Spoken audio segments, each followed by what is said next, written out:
ഈ ഹണിറോസിനെ പോലുള്ളവർ ശരീരം വിറ്റ് ജീവിക്കുകയല്ല ചെയ്യേണ്ടത്. അവർക്കൊരു ഫേസ് ഉണ്ട്. ആ ഫേസ് വെച്ച് അവർ അഭിനയിച്ച് അവർക്ക് അതിൽ കഴിവ് തെളിയിക്കാം. പക്ഷെ അവർക്ക് കഴിവില്ലാത്തത് കൊണ്ടാണ് അവർ ശരീരഭാഗങ്ങൾ പ്രൊജക്ട് ചെയ്യുന്ന രീതിയിൽ കാണിച്ച് അതിന്റെ വീഡിയോ എടുത്ത് ഫേസ്ബുക്കിൽ പോസ്റ്റ് ചെയ്യുന്നു. അത് കണ്ടിട്ടൊക്കെയാണ് വീണ്ടും അവർക്ക് ഇതുപോലുള്ള ഉദ്ഘാടന ചടങ്ങുകളിൽ വിളിക്കുന്നത്. പക്ഷെ ഇനി ഇങ്ങനെയുള്ള ഏതെങ്കിലും പൊതുവേദിയിൽ വരികയാണെങ്കിൽ ഞങ്ങൾ സംഘടനാപരമായിട്ട് ചാണകവെള്ളം തളിക്കാൻ വേണ്ടി തീരുമാനിച്ചിരിക്കുകയാണ്. ചാണകമെറിഞ്ഞ് ഇവരെ പ്രതിഷേധിക്കും. അത് മാത്രവുമല്ല, ഇവർക്കെതിരെ സംസാരിക്കുന്ന എല്ലാവരും ഇപ്പൊ രാഹുൽ ഈശ്വറിനെതിരെ കേസായി എന്ന് പറയുന്നുണ്ട്. അങ്ങനെ ഒരു നടപടിയുമായിട്ട് പോവുകയാണെങ്കിൽ തീർച്ചയായിട്ടും ഹണിറോസിന്റെ വീട്ടിലേക്ക് ഞങ്ങള് പ്രതിഷേധ റാലി ഇപ്പൊ നടത്താൻ പോവുക. അങ്ങനെ ഒത്തിരി ഉപരോധം തീർക്കാൻ പോവുകയാണ്. ഒരു മാറ്റവുമില്ല. കാര്യം പ്രതിഷേധിക്കേണ്ട ഒരു തെറ്റ് കണ്ടാൽ വിമർശിക്കേണ്ട ചുമതല നമ്മുടെ ജനകീയ ഭരണത്തിൽ സംവിധാനത്തിൽ നിലവിൽ നിൽക്കുകയാണ്. അങ്ങനെ നിൽക്കുമ്പോൾ അവർക്കെതിരെ ആരും സംസാരിക്കാൻ പാടില്ല, പ്രതിഷേധിക്കാൻ പാടില്ല എന്ന് പറഞ്ഞാൽ അതിനെ ഞങ്ങൾ ശക്തമായിട്ട് നേരിടും. രാഹുൽ ഈശ്വറിനെതിരെ ഒരു നടപടി ഇനി ഉണ്ടാവുകയാണെങ്കിൽ ഉറപ്പായിട്ട് ഞങ്ങൾ അവരുടെ വീട്ടിലേക്ക് പ്രതിഷേധ റാലി നടത്തും. ഇപ്പോൾ ബോച്ചയുടെ പ്രശ്നം അവർ ഏറ്റെടുത്തിരിക്കുകയാണ്, ഈ സംഘടന ഏറ്റെടുത്തിരിക്കുകയാണ്. അവർ പറയുന്നത് ഇങ്ങനെയാണ്: ഈ നിയമത്തെ കൂട്ടുപിടിച്ച് ബോച്ചയെ ഇനി ഉപദ്രവിക്കാനാണ് തീരുമാനമെങ്കിൽ അവർ ഹണിറോസിനെ തെരുവിൽ നേരിടുമെന്നാണ് പറയുന്നത്. ഹായ്, ഹലോ, അസ്സലാമു അലൈക്കും, welcome back to my channel. ഒരച്ചു കൊടുക്കാൻ കുറെ പേരുണ്ടാവും, പക്ഷെ കുടിക്കുന്നത് ഒറ്റയ്ക്കായിരിക്കും എന്നൊരവസ്ഥയാണ് ഇപ്പൊ ഹണിറോസിന്. ബോബി ചെമ്മണ്ണൂറിന്, രാഹുൽ ഈശ്വറിന് എതിരെ ഗൂഢമായ നീക്കങ്ങൾ, ഗൂഢമായ തന്ത്രങ്ങൾ മെനഞ്ഞെന്നുള്ളത് നമുക്ക് എല്ലാവർക്കും വ്യക്തമായ കാര്യമാണ്. പക്ഷെ ഇപ്പൊ പെട്ടിരിക്കുന്നത് ഹണിറോസ് മാത്രമാണ്. നിസ്സാരമായ ഒരു വാണിങ്ങിലൂടെ തീർക്കേണ്ട ഈ ഒരു പ്രശ്നം കാട്ടുതീ പോലെ കേരളം ഒട്ടാകെ പടർന്നു പിടിച്ചിരിക്കുകയാണ്. സമൂഹ മാധ്യമങ്ങൾ പോലും ഹണിറോസിനെതിരെ തിരിഞ്ഞിരിക്കുകയാണ്. ഈ മാധ്യമ പ്രവർത്തകരെല്ലാം ഹണിറോസിനെ ആദ്യമൊക്കെ സപ്പോർട്ട് ചെയ്തു. പക്ഷെ ഇപ്പം അവരും ഹണിറോസിന് യാതൊരു പിന്തുണയും കൊടുക്കുന്നില്ല. പിന്നെ കേരളത്തിലെ ജനങ്ങൾ, ഒട്ടുമിക്ക ജനങ്ങളും ഹണിറോസിനെ എതിർത്താണ് സംസാരിക്കുന്നത്. ഹണിറോസ് ചെയ്ത ഈ പ്രവൃത്തിയിൽ വളരെയധികം തെറ്റ് തന്നെയാണെന്നാണ് ഒട്ടുമിക്ക ജനങ്ങളും പറയുന്നത്. ഒടുവിലായി ലഭിക്കുന്ന വിവരം എന്ന് പറയുന്നത് ഓൾ കേരള മെൻസ് അസോസിയേഷൻ ഹണിറോസിന്റെ വീട്ടിലേക്ക് ബഹുജന റാലിയും പ്രക്ഷോഭവും നടത്തും എന്നതാണ്. എന്തായാലും കാര്യങ്ങൾ കൈവിട്ട് പോയി എന്നാണ് പറയാൻ. ഇനി ഹണിറോസിന്റെ ഭാവി എന്താവും എന്നായിരുന്നു കഴിഞ്ഞ ദിവസം മാധ്യമങ്ങൾ ഫുള്ള് ചർച്ച. ഈ മാധ്യമങ്ങളെല്ലാം ഹണിറോസിന് സപ്പോർട്ടായിട്ട് നിന്നൊരു സമയമായിരുന്നു. എന്നാൽ അതൊന്നും മൈൻഡ് ചെയ്യാതെ ജനങ്ങൾ ഫുള്ള് ബോച്ചയുടെയും രാഹുൽ ഈശ്വറിന്റെയും കൂടെ തന്നെയാണ് നിന്നത്. ഒട്ടുമിക്ക ആണുങ്ങൾ മാത്രമല്ല കേട്ടോ, പെണ്ണുങ്ങളും ഒരുപാട് സ്ത്രീകളും ഇവർക്ക് രാഹുൽ ഈശ്വറിനെ സപ്പോർട്ട് ചെയ്തിട്ടാണ് വന്നത്. വേദികളിൽ വന്ന് സൗന്ദര്യ പ്രദർശനം നടത്തുന്നു എന്നല്ലാതെ ഈ ഹണിറോസ് സമൂഹത്തിന് വേണ്ടിയിട്ട് എന്താണ് നൽകിയത്? ഒന്നുമില്ല. പക്ഷെ അതുപോലെയല്ല ബോച്ചെ. അദ്ദേഹമാണെങ്കിൽ നൂറുകണക്കിന് ആൾക്കാർക്ക് ജോലി നൽകി. എത്രയോ ആൾക്കാരെ, പാവങ്ങളെ കണ്ടറിഞ്ഞ് അദ്ദേഹം പോയി സഹായിച്ച്, അങ്ങനെ അങ്ങോട്ട് പോയി കണ്ടറിഞ്ഞ് അങ്ങോട്ട് ചെന്ന് സഹായിക്കുന്ന ഒരു മനുഷ്യനാണ് ഈ ബോച്ചെ എന്ന് പറയുന്നത്. അത് നൂറുകണക്കിന് ആൾക്കാർക്ക് ജോലി.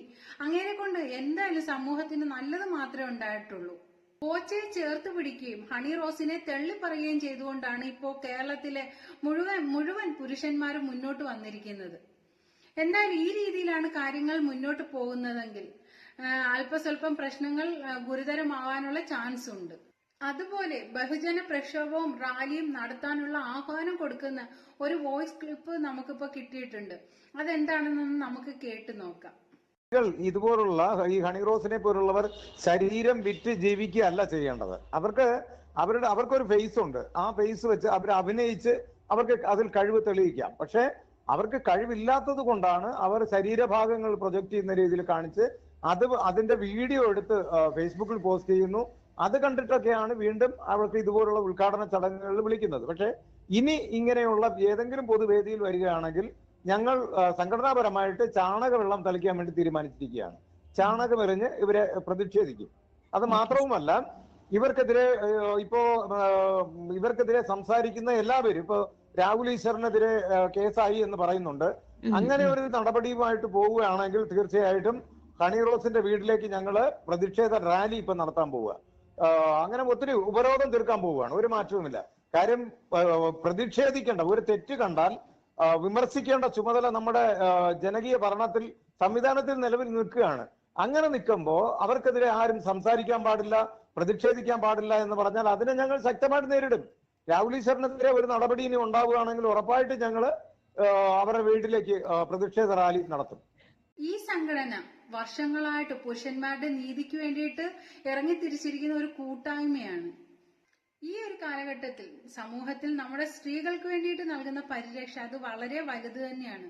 പണ്ട് കാലത്തെ പോലെയല്ല. ഇപ്പൊ സ്ത്രീ ശാസ്ത്രീകരണം, സ്ത്രീകൾക്ക് മാനസികമായോ ശാരീരികമായോ എന്തെങ്കിലും രീതിയിലുള്ള ബുദ്ധിമുട്ടുകളൊക്കെ ഉണ്ടെങ്കിൽ ഒരുപാട് സംഘടനകൾ മുന്നോട്ട് ഇറങ്ങും. പക്ഷെ പുരുഷന്മാർക്ക് എന്തെങ്കിലും ഒരു പ്രോബ്ലം പറ്റിക്കഴിഞ്ഞാൽ അതിന് മുന്നോട്ട് ഇറങ്ങാൻ വേണ്ടിയിട്ട് അധികം ആരും മുന്നോട്ട് നിൽക്കുന്നില്ല. ഇപ്പോഴെന്ന് പറഞ്ഞാല് സ്ത്രീക്കും പുരുഷനും തുല്യമായ പരിഗണന വേണമെന്നുള്ളതാണ്. പക്ഷെ അത് നല്ല കാര്യം തന്നെ. സ്ത്രീക്കും പുരുഷനും ഒരേ രീതിയിലുള്ള പരിഗണന അത് നല്ല കാര്യം തന്നെയാണ്. പക്ഷെ ഇപ്പൊ നീതിപീഠത്തിന്റെ മുന്നിൽ രണ്ടുപേരും വന്ന് എന്തെങ്കിലും കുറ്റങ്ങൾ ചെയ്തു വന്ന് ഒരാണും പെണ്ണും നിന്ന് കഴിഞ്ഞാല് പക്ഷെ നീതിപീഠം കേൾക്കുന്നത് അത് പെണ്ണിന്റെ വാക്കുകൾക്കാണ് അവർ മുൻഗണന കൊടുക്കുന്നത്. എന്നാൽ തെറ്റാരുടെ ഭാഗത്ത് എന്നുള്ളതല്ല, പെണ്ണെന്താ പറയുന്നത് അതാണ് ഇപ്പം നീതിപീഠം കേൾക്കുന്നത്. അങ്ങനെയാണ് ഇപ്പം ഏറെക്കുറെ കണ്ടുവരുന്നത്. ഇത് കാരണം പല നിരപരാധികളായ പുരുഷന്മാരുടെയും ജീവിതം തന്നെ വഴിമുട്ടി പോയിട്ടുണ്ട്. നശിച്ച് നാറാണക്കാലായി പോകുക എന്ന് പറഞ്ഞു കേട്ടിട്ടില്ലേ? ആ ഒരു രീതി തന്നെ ആയിരിക്കും. പക്ഷെ പണ്ട് കാലത്തൊക്കെ എന്ന് പറഞ്ഞാൽ സ്ത്രീകൾക്കായിരുന്നു ഇങ്ങനെയൊക്കെ കണ്ണീരും കൈയുമായിട്ടൊക്കെ നിന്നത്. പക്ഷെ ഇന്നിപ്പം പുരുഷന്മാരാണ് ആ ഒരു രീതിയിൽ നിൽക്കുന്നത്. വ്യക്തിവൈരാഗ്യം തീർക്കാൻ വേണ്ടിയിട്ട് പല നിരപരാധികളുടെയും തലയിൽ പല കേസുകളും കെട്ടിച്ചമച്ച്, പോക്സോ കേസ് അടക്കം പലതും കെട്ടിച്ചമച്ച് അവരെ ജയിലിൽ അടച്ചിട്ടുണ്ട്. ഈ സ്ത്രീകൾ പറയുന്നതിന് അപ്പുറത്തോട്ട് നീതിപീഠം പിന്നെ ഇല്ല എന്നുള്ളതാണ്. പല നിരപരാധികളായ പുരുഷന്മാരുടെയും ജീവിതം നശിച്ച് നാറാണക്കല്ലായി മാറുന്നുണ്ട്. അതിനെതിരെ പ്രതികരിക്കാൻ വേണ്ടിയിട്ട് വന്നിരിക്കുന്ന ഒരു സംഘടനയാണ്, ഒരു കൂട്ടായ്മയാണ് കേരള മെൻസ് അസോസിയേഷൻ എന്ന് പറയുന്നത്. ഇപ്പോൾ ബോച്ചയുടെ പ്രശ്നം അവർ ഏറ്റെടുത്തിരിക്കുകയാണ്, ഈ സംഘടന ഏറ്റെടുത്തിരിക്കുകയാണ്. അവർ പറയുന്നത് ഇങ്ങനെയാണ്: ഈ നിയമത്തെ കൂട്ടുപിടിച്ച് ബോച്ചയെ ഇനി ഉപദ്രവിക്കാനാണ് തീരുമാനമെങ്കിൽ അവർ ഹണി റോസിനെ തെരുവിൽ നേരിടുമെന്നാണ് പറയുന്നത്. ഈ സംഘടന പറയുന്നത് ഹണി റോസിനെ തെരുവിൽ നേരിടും എന്നാണ് പറയുന്നത്. മാത്രമല്ല, രാഹുൽ ഈശ്വറിനെ അറസ്റ്റ് ചെയ്യുകയാണെങ്കിൽ ഇനി ഏതെങ്കിലും ഒരു പരിപാടിയിൽ വെച്ച് ഹണി റോസിനെ കാണുകയാണെങ്കിൽ ചാണകവെള്ളം കലക്കിയിട്ട് ഹണി റോസിന്റെ ദേഹത്ത് ഒഴിച്ചു കൊടുക്കുമെന്നാണ് ഈ സംഘടന പറയുന്നത്. ഇനി മാധ്യമങ്ങൾ കൂട്ടുപിടിച്ചിട്ട് ഒരു കളിയും നടക്കില്ല എന്നാണ് അവർ പറയുന്നത്. എന്തായാലും ഹണി റോസ് പെട്ടു എന്ന് തന്നെ പറഞ്ഞാൽ മതി. ഇനി രാഹുൽ ഈശ്വറിനെ കൂടെ അറസ്റ്റ് ചെയ്തു കഴിഞ്ഞാൽ തീർച്ചയായിട്ടും ഈ സംഘടന മുന്നോട്ട് തന്നെ വന്നിരിക്കും. ഇങ്ങനെയൊന്നും സംഭവിക്കാതിരിക്കട്ടെ. അങ്ങനെയൊക്കെ സംഭവിച്ചു കഴിഞ്ഞാൽ ഇനി ജോലിയൊന്നും ഇല്ലാതെ ഹണി റോസ് വീട്ടിൽ തന്നെ ഇരിക്കേണ്ടി വരും. ഇനി ഉദ്ഘാടനത്തിന് വിളിക്കുന്ന ആൾക്കാരുടെ എണ്ണങ്ങൾ കുറഞ്ഞു വരും. സിനിമാ ഫീൽഡ് പിന്നെ ഇനി ഒരു സ്വപ്നം മാത്രമാവും. അങ്ങനെയൊന്നും സംഭവിക്കാതിരിക്കട്ടെ.